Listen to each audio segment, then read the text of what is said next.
Barbet Alabuga'da Şirtobi Galabiş Nakşundi bunda da şundi kurulma olganlar üstte tavu üstünde bunlar zamanında Asta Bulgar imamı Devlet Ahmet Cirizan 1671 yılında yaşaya başlagan bunda. Halk kabul etken, bunda indi davalagan su bilen şunda yaşayan kuşu menamında ko'rinib turadi. Ana barib kelib shaqirib kuşu. Bunda men kuşqa şo'shib kirdim. O'shan vaqtda, bir o'shan vaqtda bunda yaşayan bir-iki bola bo'lgan vaqtdagi birinchi kishi aytadilar, biz 50-40 metr ichga kirganimiz bor deb. Kirganimiz bor deb. Unchalik 40 yilliklar degan.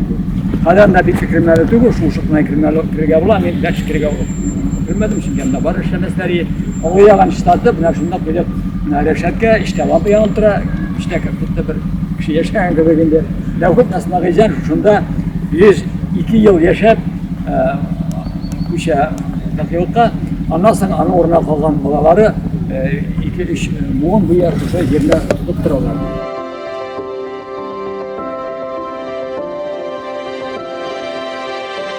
Әхсән Сарыймулы Фәтхетдинов 1939 елның 7 июнендә Ширмешән районы Урман асты Үтәмеш авылында туа.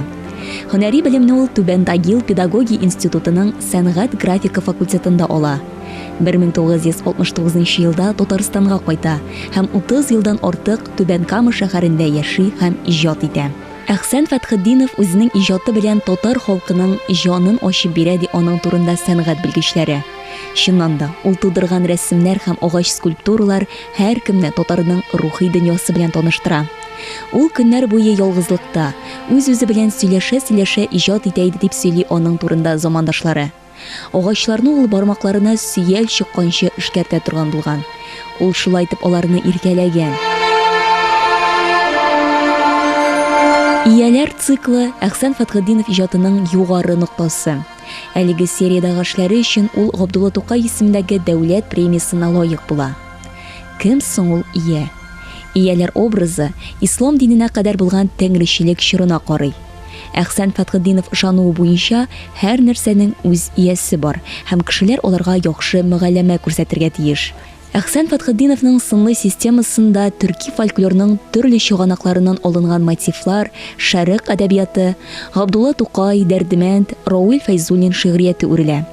Мәсәлән, ул Рауил Фәйзуллин шигырьләренә иҗат ителгән рельефлы скульптуралар төркемен төзи. Ул татар халкының кире кайтмас югалтулары, азаплары белән сугарылган.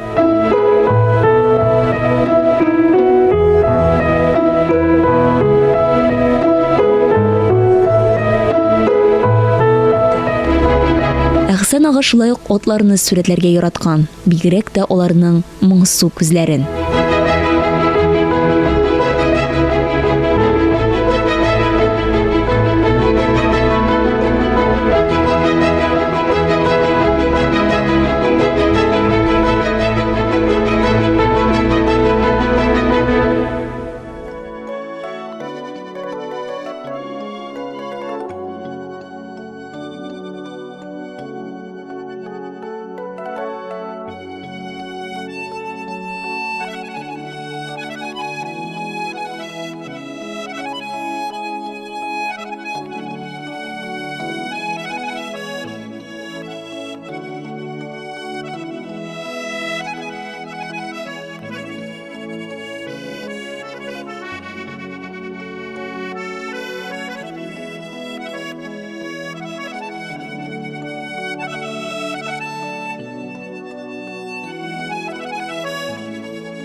все, что я делаю, это понятно. Если даже я взял хотя бы даже оберегов из татарского национального фольклора, эти же обереги, может быть, чуть иначе, они у русского народа во времена язычества, они были и у других народов. Через все это прошло.